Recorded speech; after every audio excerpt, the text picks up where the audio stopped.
Capítulo 1120 de One Piece, Atlas. Y tenemos el volumen número 10 de los viajes de la joven Yamato por los templos de Wano. Este volumen se titula El Daimyo de Kibi, Denjiro castiga a estos niños. Y pues nos llevamos la sorpresa de que Denjiro ha sido nombrado como Daimyo de Kibi. Supongo yo que los otros Akazayas también tendrán nombramientos de Daimyos en otras regiones de Wano y Yamato se los irá topando. Personalmente me hubiera gustado más que todos los vainas rojas se hubiesen quedado con Momonosuke en el castillo, pero por otra parte pues el Daimyo de estos lugares tiene que ser una persona muy importante, y quién mejor que los Akazayas. Vemos cómo atrapa a estos niños que le lanzaban rocas, le siguen lanzando rocas a Yamato. Por ahí Yamato está sorprendida, y en el pasado capítulo, el 1119, vimos a Yamato portar una katana que no tenía en el 1118. Lo que me llamó bastante la atención, en este no lo podemos ver porque lo trae la katana por el costado izquierdo y solo se nos muestra el derecho, así que me llama la atención lo de la katana. Por otras cosas pues realmente está siendo un poco larga la mini historia de Yamato, y pues este es un capítulo que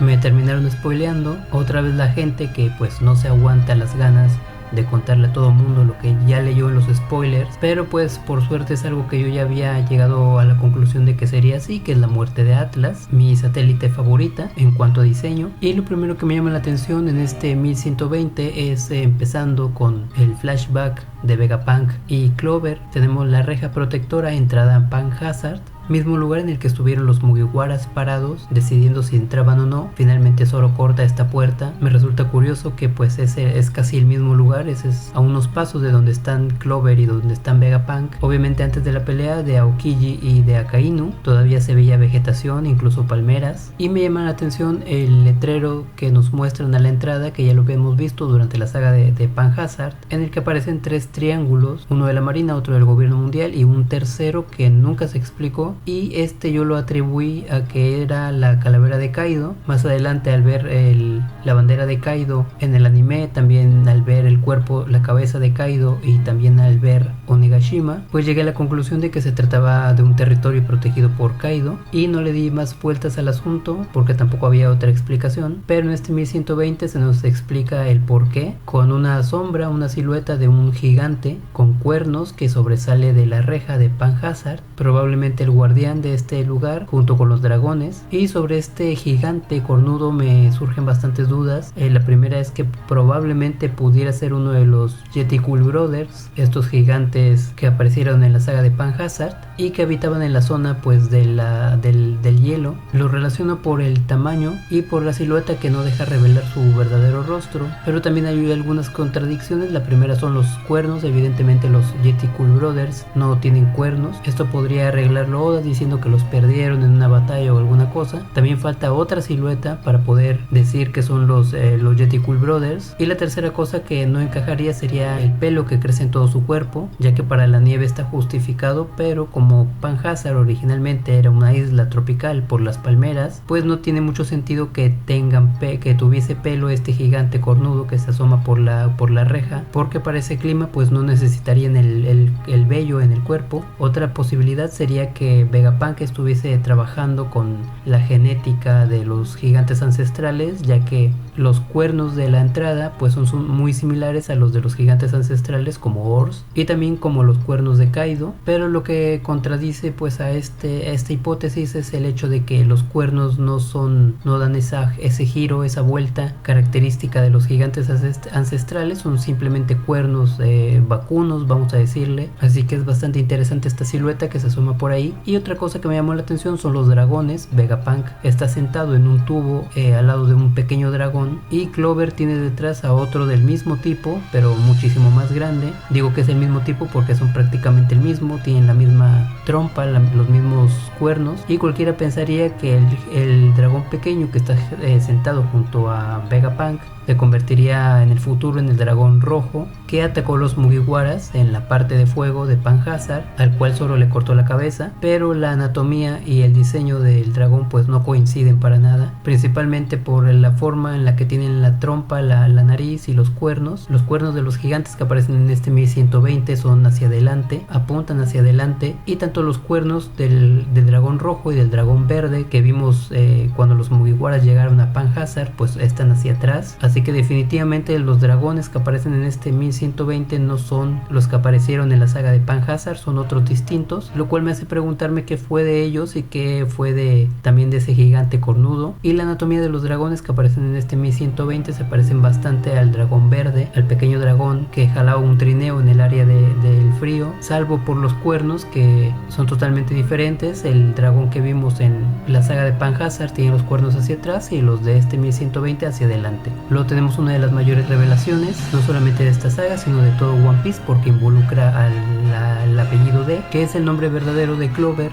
ahora confirmado como Clayton D. Clover. Y en la versión del río Poneglyph hay una aclaración que dice que también se puede leer desde la katakana como Clau, como Kurau y como Crow, además de revelarnos que tiene un hermano que murió precisamente por tener este apellido. Él tuvo que mentir acerca de su relación con él, lo cual me parece bastante fuerte, porque en One Piece pues hemos visto muchos casos de no negar a los familiares, no negar a los amigos, y el que Clover haya tenido que verse obligado a esto pues es bastante duro. Inclusive creo que sería muy interesante que Oda profundizara más en la historia de estos dos, no me molestaría para nada. Pero aquí viene un problema, bueno, que yo considero un problema, que hay demasiados D en el mundo de One Piece, demasiadas personas con este apellido. Recientemente pues Nefertari Vivi, Nefertari Cobra y Nefertari Lily se revelaron como parte del clan de los D, así que estos personajes aún se sienten un poco frescos por el tema de la D, y llega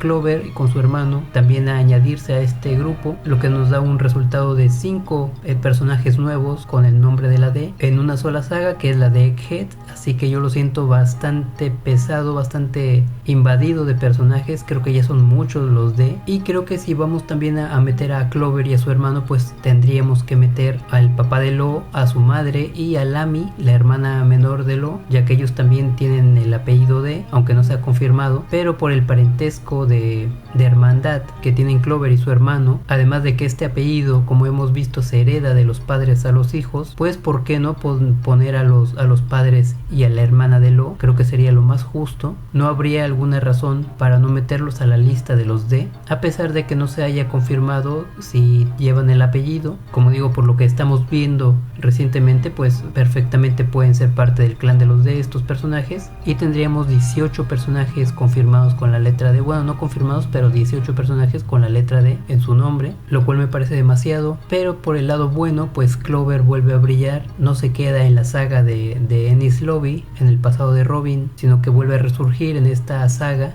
y tiene bastante presencia, no solamente por su historia, sino por el peso de su apellido. Así que esto viene a darle bastante importancia a un personaje como Clover, que vivió y murió sin importarle las consecuencias de descifrar el siglo vacío. Y hay una relación curiosa, porque el hermano de Clover, que no sabemos si es su hermano mayor, por lo que explica Clover en su historia, pues siempre lo estuvo cuidando, así que yo intuyo que es su hermano mayor. El hermano mayor de Clover pues protegió a Clover, y este sobrevivió para descifrar el siglo vacío y los secretos del mundo. Clover encuentra a Robin, que a su vez esta es ayudada y salvada por un miembro del clan de los D para poder sobrevivir y descifrar y desentrañar los secretos del mundo y del siglo vacío. Una cadena muy particular de eventos y de personas. Y más adelante, cuando se enteran en Panhazard de el genocidio de O'Hara, pues hay un momento en el que sale César riéndose de forma muy ignorante del caso, y pues la verdad dan ganas de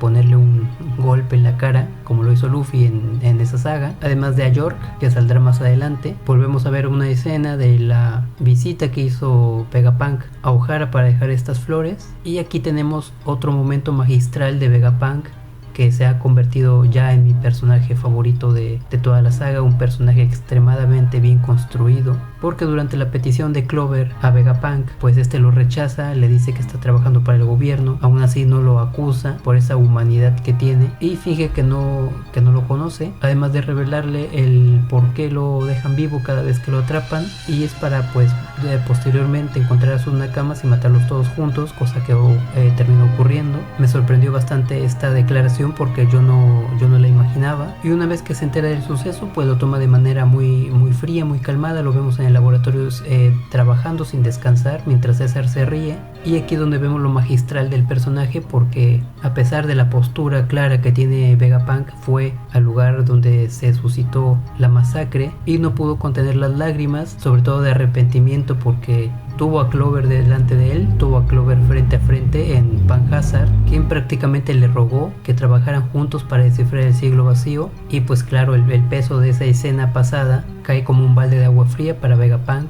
Lo vemos aquí quebrarse, reclamándole a Clover que lo que hizo fue una tontería y que quién haría algo así, cuando la mueca de su rostro indica pues todo lo contrario, indica la admiración y el cariño hacia Clover. Nos da Oda este contraste de pensamiento de Vegapunk con lo que realmente está sintiendo plasmado en su rostro, así que es una genialidad de personaje, está extremadamente bien escrito, un hombre con arrepentimientos, un personaje realista para One Piece, que es un shonen, un personaje que ha tenido bastantes equivocaciones. Incluso yo diría que es un personaje muchísimo mejor que Kuma, que no le restó nada de importancia a su historia, y el personaje es increíble. El personaje de Kuma es el que va a hacer a todo mundo llorar cuando salga en el anime, pero para mí personalmente Vegapunk está muchísimo mejor escrito y es más creíble como personaje, ya que Kuma pues es un santo, prácticamente un hombre que no existe en la vida real, mientras que Vegapunk pues es una persona con la que se puede identificar la mayoría de la gente, porque la mayoría de la gente comete errores y tiene estos momentos como el que estamos viendo ahora. Y después tenemos una pequeña viñeta en la que aparece la isla de Egghead rodeada de un agua turbulenta, y en el cielo pues parece que está nublado. Otra vez volvemos a ver este tema de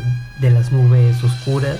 Capítulos atrás habíamos visto una luz misteriosa que salía de la parte izquierda de Egghead y iluminaba inclusive el fondo marino, lo cual me llamó bastante la atención, pero ya no supimos nada de ello. Pensaba que se iba a activar de alguna forma el Mother Flame para eliminar Egghead, pero ya no vimos nada al respecto, no tuvimos más pistas y ahora volvemos a ver estas nubes nubladas. No sé si Oda va a aprovechar esto o lo va a dejar pasar, porque esa viñeta de aquel entonces fue bastante llamativa para mí. Y el agua turbulenta, pues es obvio que está más turbulenta de lo normal. Oda dibuja olas comúnmente cuando dibuja islas, pero nunca tan grandes y tan infladas como ahora, así que espero pues que esto signifique algo. También tenemos la reacción de Robin al escuchar a Vegapunk hablar sobre Clover, y pues la vemos llorar en el Sony, que ya está precisamente en el Sony. Vemos el espejo por ahí del cuarto de las mujeres, sigue vestida con la ropa típica de Egghead, pero ya está totalmente a salvo. Y lo que me llama la atención de esta parte es el Denden Mushi, porque parece que tiene bigote, o bueno, de hecho tiene bigote mientras está transmitiendo el mensaje de Vegapunk, y este bigote es precisamente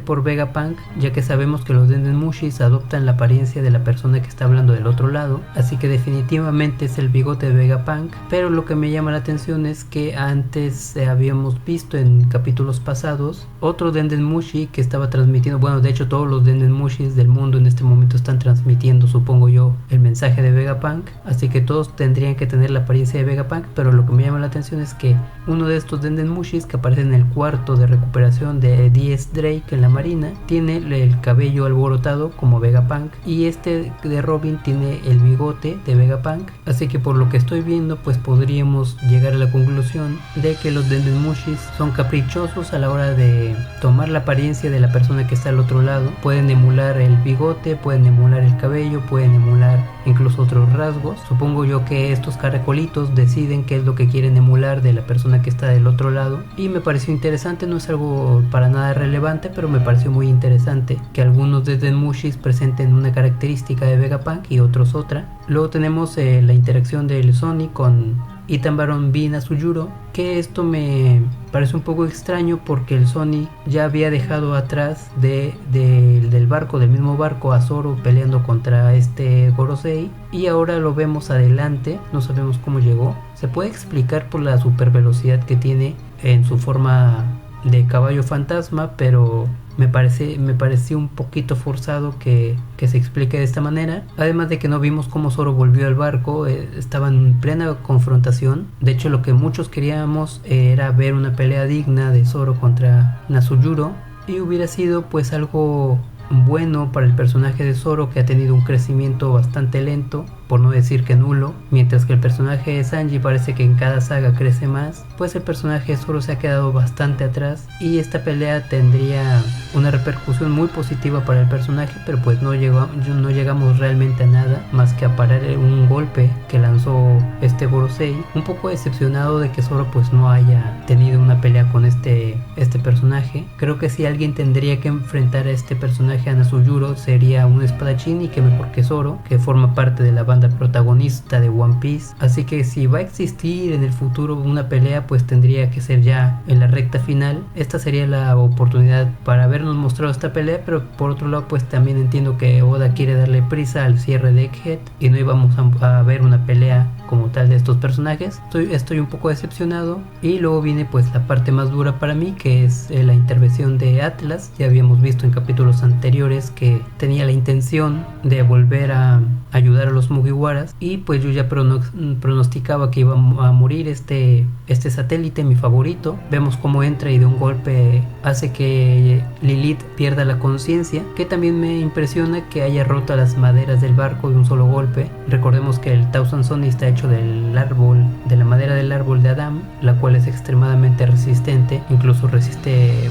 cañonazos. La única persona que recuerdo que ha sido capaz de dañar el barco es Big Mom en la saga de Whole Cake, y Atlas con este puñetazo que levanta las maderas del barco. Y es que Lilith pues estaba poniendo muchos peros para que despegara el Sunny, fundamentándose bastante en la ciencia, en cálculos matemáticos, cuando realmente era más importante salir de ahí. Supongo que Atlas supo de alguna forma que Lilith terminaría haciendo cálculos y evitando que despegaran, así que por eso vino a intervenir, porque conocía la naturaleza analítica de Lilith, y pues es el inicio del adiós a este personaje. Después dice que les encarga mucho a Lilith, a los Mugiwaras, lo que me huele un poco a que Lilith puede ser una futura Nakama. Hubiese preferido sinceramente a Shaka o a Atlas, como si es que va a ser un Nakama, un Vegapunk, pues me hubiera gustado que fueran mis favoritos, que son Atlas y Shaka, ambos actualmente muertos. Y yo antes había dicho que sería genial que los Mugiwaras tuvieran al genio más grande del mundo en su tripulación, a Vegapunk, pero me hubiera gustado que fuese pues el verdadero Vegapunk, Stella. Quien fuera un Mugiwara me hubiera gustado bastante, creo que sería mi Mugiwara favorito. Y con este encargo que les pide Atlas a los Mugiwaras, pues probablemente Oda esté tomando esa ruta de volver a un genio parte de la tripulación de los Mugiwaras, y he escogido a Lilith para que sea la próxima Mugiwara. Todo esto es una hipótesis. También ella había dicho que quería conocer el mar, o que no conocía el mar. No recuerdo bien cuál fue su opinión sobre el mar, pero pues ahora va a poder hacerlo porque va a acompañar a los Mugiwaras. Y tenemos esta epiquísima escena de Atlas tacleando a este Gorosei para quitarlo del camino. En el proceso pierde un brazo por un corte de Itan Barón. El sacrificio pues más épico de todos los Vegapunks, inclusive superando al de Edison, que realmente él no estalló con el láser que se le disparó desde el sistema de defensa de Egghead. Y en este 1120 sí que vemos a Atlas explotar. También me pregunto qué habrá pasado con lo de los guantes de compresión lumínica con los cuales podía golpear hologramas. Teniendo esta tecnología consigo Atlas, pues podría ser fácil que se convirtiera en un holograma, así no podría ser atacada por el Gorosei, y el momento de taclearlo pues podría volverse a ser tangible, ya que para los Vegapunks, para los satélites, pues la cuestión de tangibilidad e intangibilidad pues es algo que ya tienen totalmente dominado, como lo vimos al llegar a Egghead, que inclusive Atlas se molesta cuando llegan Luffy, Bonnie y los demás y le cuestionan acerca de lo que es real y de lo que no, diciendo Atlas que esos conceptos pues son parte del pasado, lo que me hace pensar que tienen dominada toda la ciencia relacionada a los hologramas. Y todo este tema de la tecnología de hologramas creo que se desperdició bastante. Kizaru, que estaba hecho de luz, pudo haber sido una buena excusa para sacar el tema de los guantes y de esta tecnología para combatir contra él. Y ahora en el sacrificio de Atlas pues también hubiese podido servir esto, pero pues esa tecnología creo que Oda la olvidó. Y finalmente la katana de Itan Barón Bin Asuyuro vuelve a ser como era antes. En algún capítulo pasado vimos que se volvió una Shirasaya. Supongo yo que por un error de dibujo de Oda que se va a corregir en la versión del tomo. Pero bueno, vuelve a su estado normal la katana de de este Gorosei. Luego tenemos una escena muy graciosa en donde los gigantes ven a Emmet y reaccionan pues con mucho asombro, incluyendo Franky y Sanji, porque claro, a los hombres nos gustan los robots, los ninjas y ese tipo de cosas. Creo que si una mujer hubiese estado a bordo de ese barco de gigantes, no hubiese tenido la misma reacción, como pasó pues con Law, con los Mugiwaras cuando fueron a ver a Raizo, una parte ahí cómica. Y siguiendo con el tema de la comedia, pues está la parte más graciosa del capítulo y una de mis favoritas de toda esta saga, que es a Emmet hablándole a Luffy y Luffy volteándose hacia atrás porque piensa que le está hablando a alguien más. Esa parte fue graciosísima para mí, me gustó bastante. Y también al ver a Emmet pues bromear, ser parte de la broma, del chiste, es un elemento que va a tener importancia un poco más adelante, lo voy a explicar, porque Oda está construyendo de Emmet un personaje por el cual seguramente vamos a llorar. Y luego tenemos una épica escena donde Emmet va caminando junto a Luffy en su estado Nika, una escena increíblemente genial, diciendo que los enemigos de Joy Boy pues son sus enemigos, y me hubiese encantado mucho que ambos personajes pelearan juntos de la mano. Hubiese sido increíble ver eso, pero Emmet pues sigue caminando y dirigiéndose hacia los Goroseis ya sin la presencia de Luffy, lo cual me pareció muy cruel por parte de Luffy, dejar que Emmet se enfrentara pues a estos tipos él solo mientras Luffy se iba de ahí. Y aquí hay un problema con las traducciones, porque todo esto que acabo de decir lo entendí al leer la traducción de los Mugiwaras Scans, donde Emmet da a entender que está listo para la pelea, mientras que en la versión de Rio Poneglyph lo que dice es que puede marcharse Luffy y que se lo deje todo a él, que Emmet ya es consciente de que va a pelear solo. Creo que esta última traducción es la correcta, pero bueno, después de todo me hubiera gustado verlos pelear juntos. Y luego viene una parte en la que Franky y Sanji se impresionan al ver cómo Emmet va a lanzar un golpe, siguiendo con el tema del romanticismo y de que a los hombres nos gustan los robots y los ninjas. Y después pues el golpe no se efectúa, no sabemos si es a consecuencia de que su mecanismo está ya dañado o si hace falta pues hacer algo más. Y cuando los tres Mugiwaras ven que no funciona pues el golpe de Emmet, se ponen en un plan como de preocupados por este personaje, muy seriamente preocupados, como si fuese un gran amigo de hace muchos años. Y es que Oda está construyendo un personaje muy entrañable con estas decisiones que está tomando, hacer por ejemplo a Emmet gracioso con la parte de que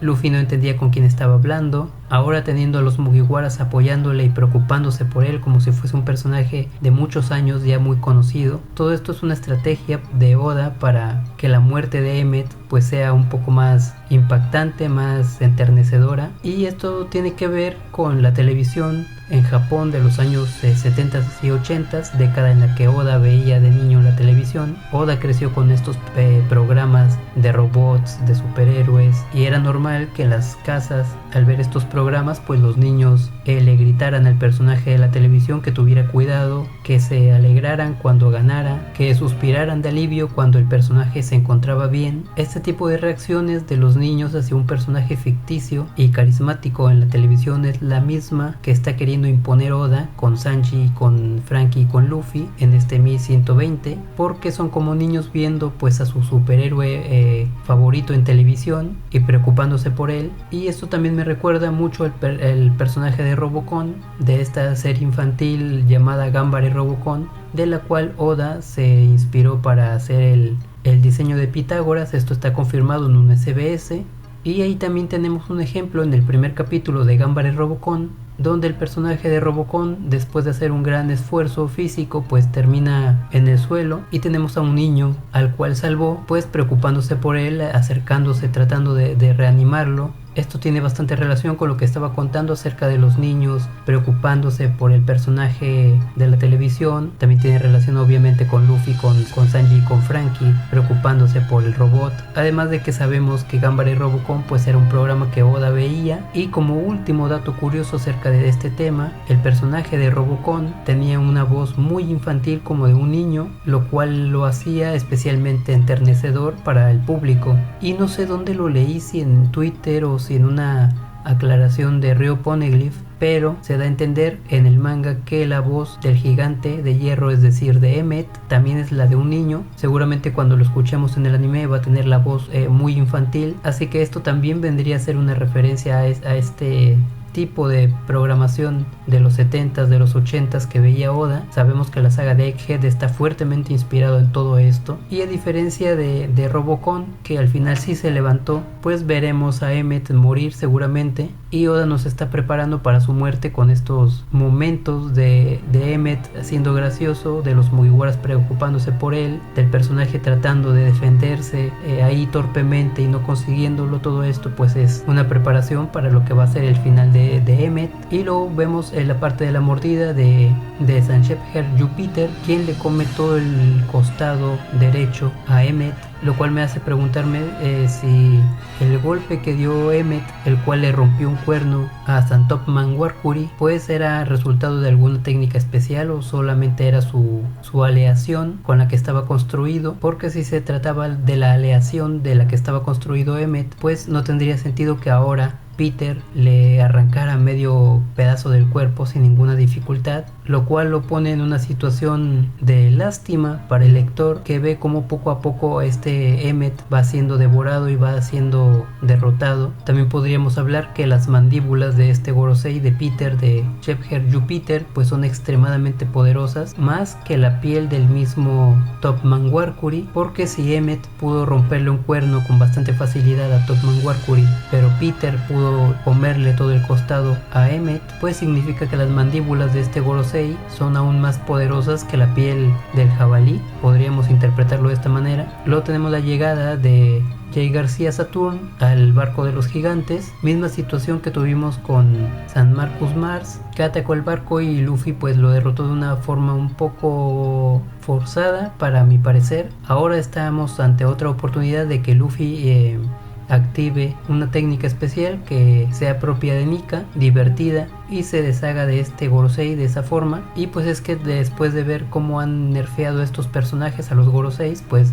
ya podemos ir diciendo que no va a pasar de ahí, que el barco de los gigantes va a llegar a Elbaf sin ningún problema. Realmente verlo en la proa del barco no me representa a mí una amenaza, no siento que el grupo de Luffy y los gigantes estén en peligro. Y también me llama la atención que Jay García Saturn llama a Estela a Vegapunk, al Vegapunk original, cuando yo entendía que esto era un nombre clave entre los satélites de Vegapunk para referirse al original, ya que todos son Vegapunks. Pues eso no quita el hecho de que siga existiendo un original, y para nombrarlo se referían a él como Estela. Hasta ahí todo bien, hasta que Jay García Saturn también llega a referirse a él como Estela. No tiene ninguna obligación de llamarlo así porque no es un Vegapunk este Gorosei. Y una hipótesis muy alocada que se me acaba de ocurrir es que podría referirse Jay García Saturn a Vegapunk como Estela porque esté reconociendo en él un ser más trascendente que el propio Vegapunk, como en el caso de Emmet al llamar Joy Boy a Luffy. Evidentemente Joy Boy pues es un ser más trascendental que Luffy, por lo menos hasta ahora, por lo que se refiere a él con el nombre más importante que existe. De esta manera Jay García Saturn estaría refiriéndose a Vegapunk con el nombre de Estela, porque Estela pues significa algo más que no hemos visto hasta el momento. Si no es eso, pues no hay otra explicación, porque realmente no tiene mucho sentido que lo llame Estela. Y finalmente pues el momento del sacrificio de Atlas ya me lo estaba esperando. Afortunadamente los spoilers en las redes sociales pues eran de algo que yo ya había visto que iba a pasar en este capítulo, y es el sacrificio de Atlas, que es cortada por la mitad por Vina Suyuro y posteriormente a esto explota. Aquí sí creo que no va a quedar ningún resto de Atlas como en el caso de Edison, que a pesar de que también explotó y yo pensé que había desaparecido por completo, pues luego vimos el cuerpo casi intacto. Esta vez sí creo que Atlas pues se desintegró por completo. Obviamente no era rival para este Gorosei, inclusive pues él mismo habla de que es un sacrificio inútil lo que acaba de hacer. Y lo más épico pues fue la frase final de Atlas, que solamente estaba haciendo un servicio y no un sacrificio.